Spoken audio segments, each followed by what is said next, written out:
Et si le monde qui nous entoure n'avait, au fond, aucune signification propre? C'est une idée simple, mais assez radicale qu'on explore aujourd'hui. Elle est tirée d'un exercice d'un cours en miracle. On va voir ensemble comment notre propre esprit, en fait, façonne toute notre réalité. Cette seule phrase, elle change absolument tout. Elle suggère que le sens, ce n'est pas quelque chose qu'on découvre, mais bien quelque chose qu'on crée. On n'est pas de simples observateurs passifs du monde, non, on en est les auteurs. Alors, le point de départ est percutant. L'idée, c'est que tout ce qu'on perçoit, que ce soit les objets, les gens, les événements, tout ça tire sa signification non pas de sa nature propre, mais directement de notre esprit. C'est nous qui projetons ce sens dessus. Cet exercice nous invite donc à nous voir comme des donneurs de sens. C'est une bonne image, ça. Imaginez que chaque chose qu'on regarde est comme une toile blanche. Et c'est nous, et nous seuls, qui venons y peindre une histoire, un jugement, une valeur. Bon, ça c'est la théorie, mais en pratique, comment on fait? L'exercice est étonnamment simple dans les gestes, vous allez voir. Mais tout, absolument tout, se joue dans l'état d'esprit. Voyons la méthode. Concrètement, l'exercice nous met en mouvement. On commence simple, avec ce qui est juste devant nous, puis tranquillement, on laisse son regard balayer sur les côtés, et enfin, on se retourne pour inclure ce qui était dans notre dos. L'objectif, attention, n'est pas de faire un inventaire, c'est juste d'appliquer l'idée à ce que le regard croise tout naturellement. Mais les gestes, ce n'est que la moitié du chemin. Le plus important, c'est vraiment ce qui se passe à l'intérieur, dans la tête. C'est l'état d'esprit qui est la clé de tout, et c'est là que réside le véritable enjeu. Et la première règle, elle est un peu contre-intuitive. Il ne faut surtout pas essayer de tout inclure. Pourquoi? Parce que forcer le regard à tout couvrir, ça créerait une tension. Or, tout le but de l'exercice, c'est justement de relâcher le contrôle, de laisser le regard se poser sans le moindre effort. Et ça, c'est la clé de la pratique. L'absence totale de hiérarchie. Peu importe la taille, la couleur, si c'est brillant ou pas, ou même l'importance qu'on accorde d'habitude à un objet. Pour cet exercice, tout est traité sur un pied d'égalité. Absolument tout. En fait, la seule règle, c'est qu'il n'y en a presque pas. Si le regard se pose sur quelque chose, c'est un sujet valable. Point. Pas besoin de choisir, de juger, de chercher.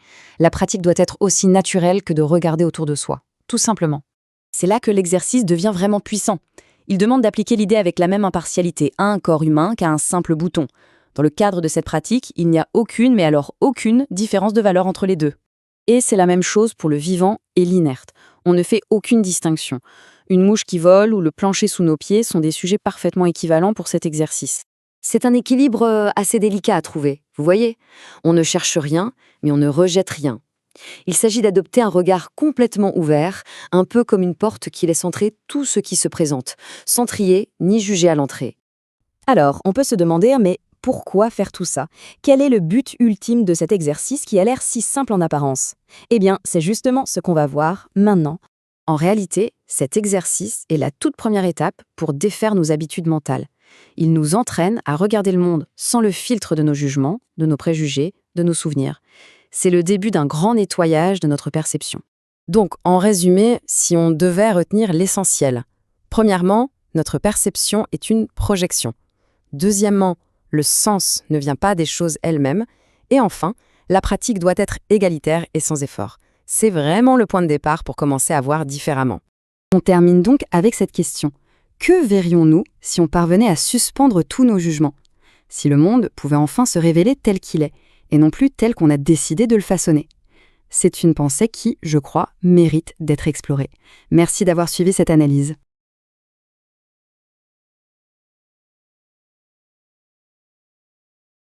Bienvenue pour cette nouvelle exploration. Aujourd'hui, on s'attaque à une partie très spécifique de notre source et je dois dire que c'est une séance de réflexion qui promet de secouer nos habitudes.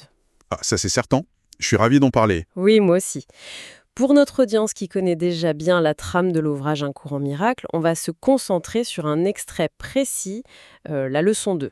La fameuse leçon 2. C'est ça. Et même quand on est familier avec l'esprit général du texte, les instructions mécaniques de cette leçon ont vraiment de quoi déstabiliser. Totalement. C'est une approche très pragmatique. Oui, et le but de notre analyse aujourd'hui, c'est vraiment de comprendre cet exercice mental. Sur le papier, ça a l'air d'un simple jeu d'observation, mais en réalité, ça remet en question la totalité de la façon dont l'être humain perçoit son environnement immédiat. C'est un bouleversement complet de la perception, oui. Alors, pour vraiment entrer dans le vif du sujet, je pense qu'il faut commencer par la toute première phrase de l'extrait. La déclaration d'ouverture. Voilà, elle pose le décor instantanément. Le texte dit ceci, et je cite « J'ai donné à tout ce que je vois dans cette pièce, dans cette rue, de cette fenêtre, dans ce lieu, toute la signification que cela a pour moi. » C'est une phrase qui pose une fondation monumentale pour le reste de l'exercice. Ah oui, le ton est donné. Ce qui est remarquable d'emblée, c'est le renversement de la dynamique habituelle, entre la personne qui observe et le monde physique qui l'entoure. C'est-à-dire ? Eh bien, généralement, l'esprit fonctionne en présumant que les objets, les paysages ou les bâtiments possèdent une signification inhérente. Une valeur qui leur est propre, en fait. Exactement, une valeur qui s'impose au regard. Or, cette prémisse affirme tout le contraire. Elle dit que l'observateur est la source unique de toute la signification. C'est nous qui projetons tout ça. C'est ça. Et il y a aussi un détail structurel très important à noter dès ces premières lignes. Le texte précise que les exercices pour cette idée suivent la même logique que pour la première leçon. Ah oui, même si on n'a pas cette première leçon dans l'extrait d'aujourd'hui. Voilà. Mais la mention d'une progression indique clairement que nous sommes dans un processus cumulatif. Ce n'est pas juste une réflexion abstraite à lire en passant. Non, pas du tout. C'est véritablement une méthode d'entraînement cognitif étape par étape. Ok, décortiquons ça. Parce que l'approche physique de cet exercice est décrite avec un niveau de détail assez surprenant. Très spécifique, oui. Le texte ne suggère pas simplement de s'asseoir, de fermer les yeux et de méditer sur le sens des choses de manière un peu flottante. Non, ça demande de l'action. Exactement. Il donne des instructions de mouvement très littérales, très ancrées dans le corps. Il est écrit de commencer par les choses qui sont près de soi, puis d'appliquer l'idée à quoi que ce soit sur quoi le regard se pose. Et ensuite, l'instruction demande d'agrandir le champ visuel. D'étendre son observation. C'est ça, il faut tourner la tête pour inclure ce qui se trouve des deux côtés. Et même, si possible, se retourner complètement pour regarder derrière soi. C'est une véritable chorégraphie du regard. C'est exactement l'impression que ça donne. C'est un peu comme si le texte nous demandait d'effectuer un balayage radar de la réalité immédiate. Un radar très lent, oui. Oui, si j'essaye de le faire, là, maintenant, dans le studio, je commence par regarder le microphone, juste devant moi. Ensuite, mon regard se pose sur le bord de la table. Puis, je tourne la tête, je vois le panneau d'isolation acoustique sur le mur à ma gauche. Je me retourne, je vois la poignée de la porte derrière moi. Et tout ça sans s'arrêter sur rien. Voilà. Et c'est là qu'il y a un avertissement très spécifique dans la source.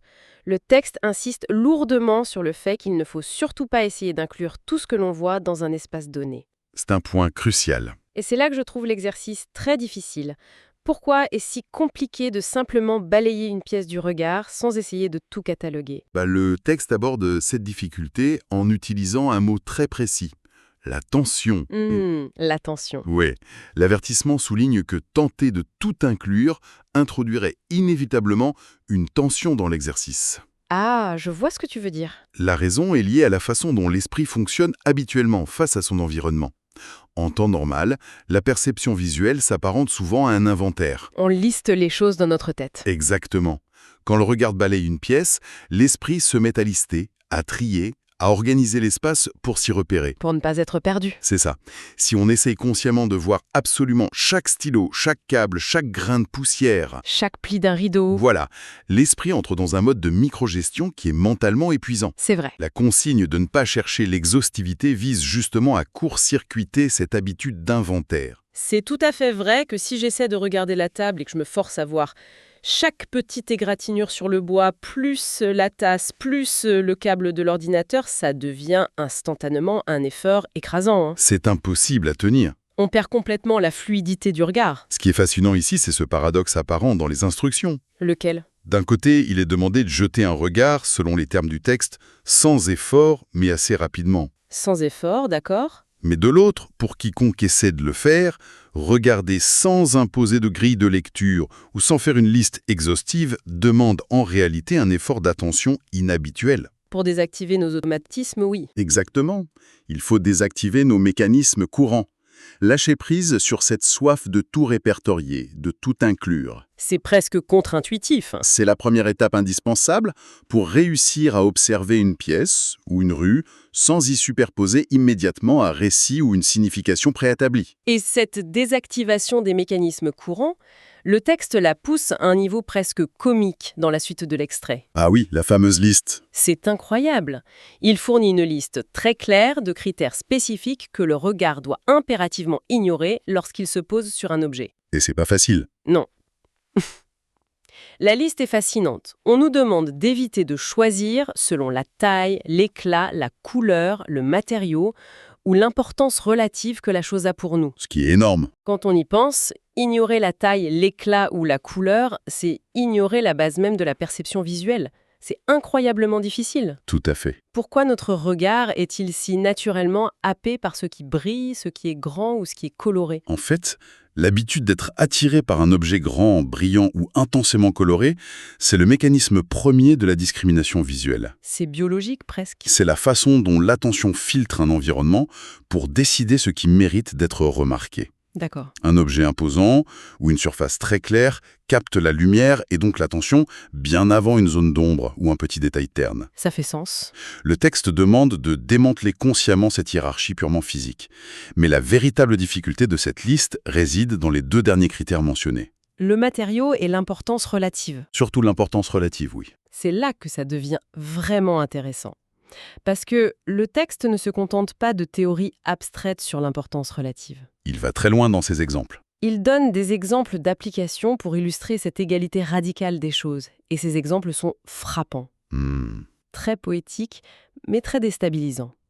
La source nous demande d'appliquer l'exercice aussi facilement à un corps qu'à un bouton. Oui. À une mouche qu'à un plancher. Et là, on touche à un point très sensible. Traiter un bras humain avec la même considération neutre qu'une pomme. C'est radical. Autant ignorer la couleur d'un objet, je peux concevoir l'effort, autant regarder un bras humain et une pomme avec exactement le même niveau d'intérêt neutre, ça provoque une vraie résistance interne. Les contrastes, choisis par l'auteur dans cet extrait, sont tout sauf fortuits. Il l'a fait exprès. Évidemment, cette résistance interne face à ces exemples, c'est exactement l'effet recherché par la leçon. Provoquer un bug dans le système. Mettre sur un pied d'égalité un être vivant ou une partie d'un être vivant comme un corps, une mouche ou un bras, avec un objet totalement inanimé et banal comme un bouton de chemise, un plancher en bois ou une pomme, c'est un véritable choc cognitif. On se dit, mais non, ça n'a pas la même valeur. L'esprit se rebelle face à cette instruction. Il y a une voix intérieure qui veut insister sur le fait qu'un corps humain, ou même un bras, possède infiniment plus de valeur, de profondeur et de sens qu'une simple pomme posée sur une table. Oui, c'est ce qu'on se dit spontanément. Mais c'est précisément cette échelle de valeurs automatiques que l'exercice vise à exposer à la lumière. C'est fou de réaliser à quel point on passe notre temps à hiérarchiser en permanence, même sans s'en rendre compte. En permanence, oui. Dans cette pièce, par exemple, je vais accorder une attention énorme à l'écran de mon ordinateur ou au visage de la personne en face de moi. Logique. Et je vais totalement occulter la plainte du mur ou la texture de la moquette sous la chaise. J'ai décidé en entrant dans la pièce que l'écran a un degré d'importance majeur et que la plainte n'en a aucun. C'est ton filtre personnel. Pourtant, purement physiquement, visuellement parlant, l'écran et la plainte sont juste des surfaces qui occupent un espace et qui réfléchissent la lumière vers l'œil. Exactement.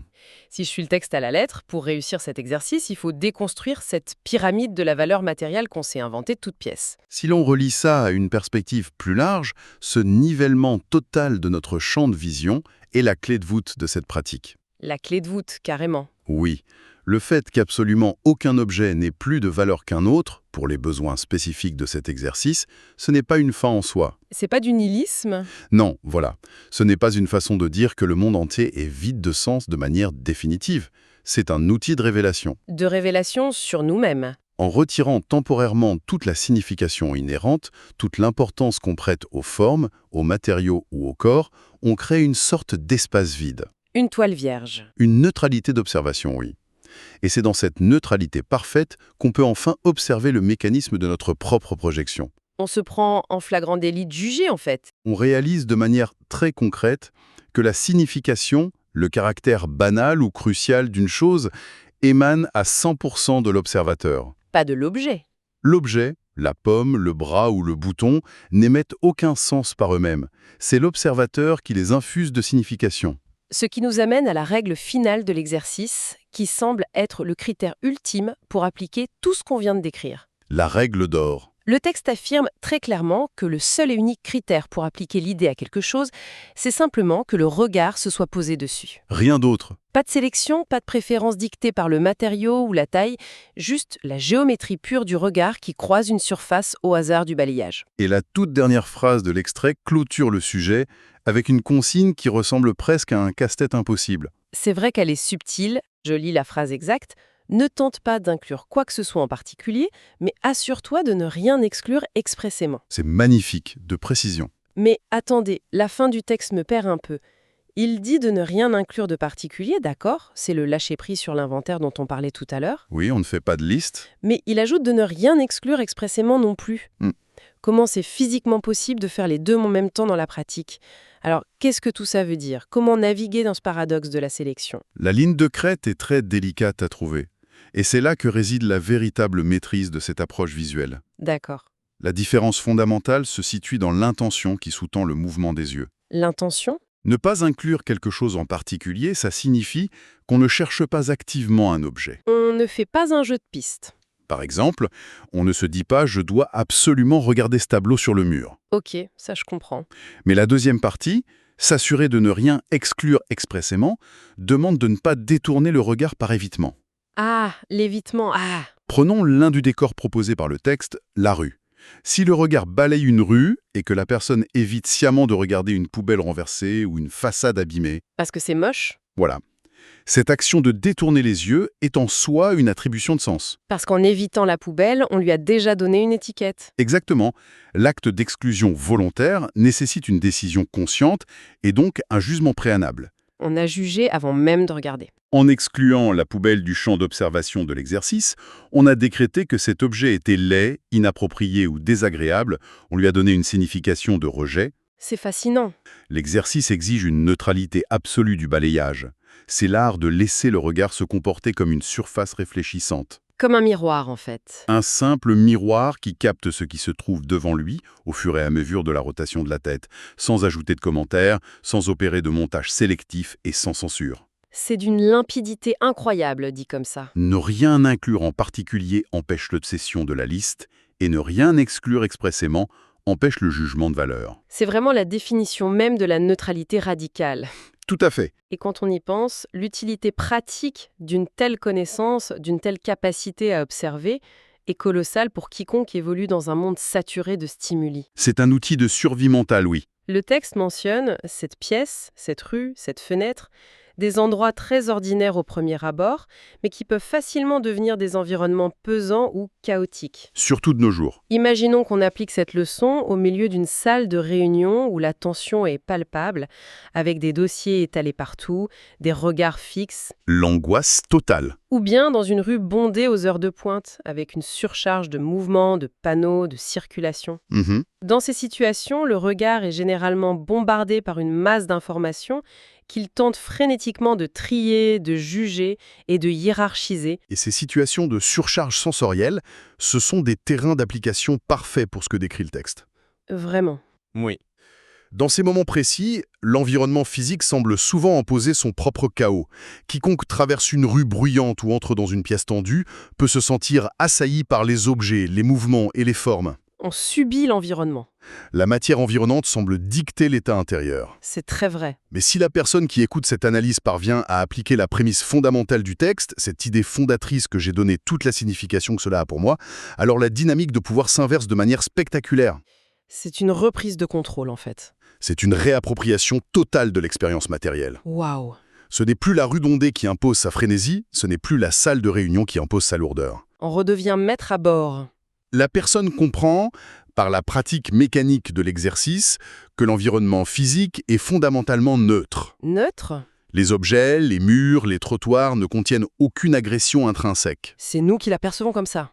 Ce n'est pas la tache sur le plancher, le dossier sur la table, la mouche sur la vitre ou la couleur d'un vêtement qui dictent l'expérience vécue. Non. C'est uniquement la qualité du regard et le sens qu'on choisit ou qu'on a pris l'habitude de projeter sur ces formes qui créent l'impact. C'est libérateur. En réalisant cela, on s'affranchit de la pression de l'environnement matériel. C'est pas me découvrir qu'on a toujours tenu la télécommande de sa propre perception visuelle sans s'en rendre compte. C'est une belle image, oui. Ce qui est vraiment puissant avec cet extrait précis de la leçon 2, c'est qu'il ne nécessite pas de grands discours théoriques ou de préparation complexe. Pas du tout. C'est une instruction purement mécanique, à essayer pendant quelques minutes en tournant simplement la tête. Tout le monde peut le faire. Pour résumer subtilement ce qu'on vient de parcourir dans notre exploration d'aujourd'hui, ce texte nous invite à faire l'expérience directe d'un balayage de notre environnement sans aucun jugement, Sans jugement. sans tension d'inventaire. Sans exclusion volontaire.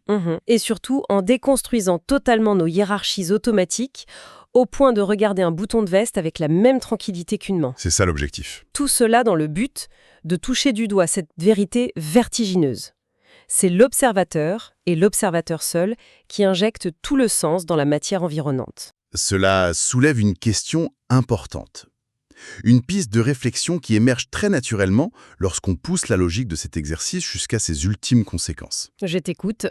Pendant toute cette séance de réflexion, et en suivant les instructions de la source, nous avons discuté de l'environnement physique et tangible. Oui, le monde extérieur. Les murs de la pièce, la rue visible par la fenêtre, le bouton, la pomme, des choses que l'œil physique perçoit. C'est la base de l'exercice, oui. Mais que se passerait-il si on appliquait cette même mécanique, cette absence totale de distinction et d'importance relative au paysage intérieur? Oh, Si, grâce à cet exercice visuel, on finit par prouver que c'est nous qui projetons toute la signification sur des objets matériels neutres, n'est-il pas probable que l'on fasse exactement la même chose avec nos propres pensées invisibles? oh, c'est une perspective fascinante. Appliquer la règle de la pomme et du bras, mais aux pensées. Précisément, imaginons un instant que l'on traite une pensée très inquiétante concernant l'avenir ou le passé avec la même neutralité absolue qu'une simple pensée furtive concernant la couleur d'une pomme ou la forme d'un bouton. Ça changerait tout. Si, à la base, aucune pensée n'a plus de matériau ou d'importance relative inhérente qu'une autre, et que l'attention vient uniquement du fait qu'on tente d'inclure certaines pensées et d'en exclure expressément d'autres. L'évitement mental, oui. Alors, cela signifierait que nous sommes également les seuls et uniques architectes du poids de nos propres tempêtes mentales. C'est profond. La neutralité du regard physique pourrait devenir la clé de la neutralité du regard intérieur. Quelle idée percutante sur laquelle s'arrêter. Imaginez pouvoir balayer ses propres pensées internes comme on balayerait le regard sur les murs d'une pièce. Exactement de la même façon. Sans s'y accrocher, sans créer de tension et sans donner plus de valeur à une idée qu'à une autre. C'est le niveau supérieur de la pratique. C'est une prolongation de la leçon 2 qui donne immédiatement envie d'essayer l'exercice, que ce soit en regardant physiquement par la fenêtre ou en observant simplement ce qui traverse l'esprit. C'est une invitation à la pratique. Absolument. Nous allons laisser cette réflexion résonner doucement pour la personne qui écoute et qui a partagé cette analyse avec nous aujourd'hui. Merci de nous avoir rejoints pour cette plongée au cœur de la mécanique de la perception et à très bientôt pour poursuivre nos explorations. Ces podcasts ne constituent pas une interprétation officielle de Un cours en miracle. Ils ne prétendent ni expliquer le cours dans son entièreté, ni remplacer l'étude personnelle du texte.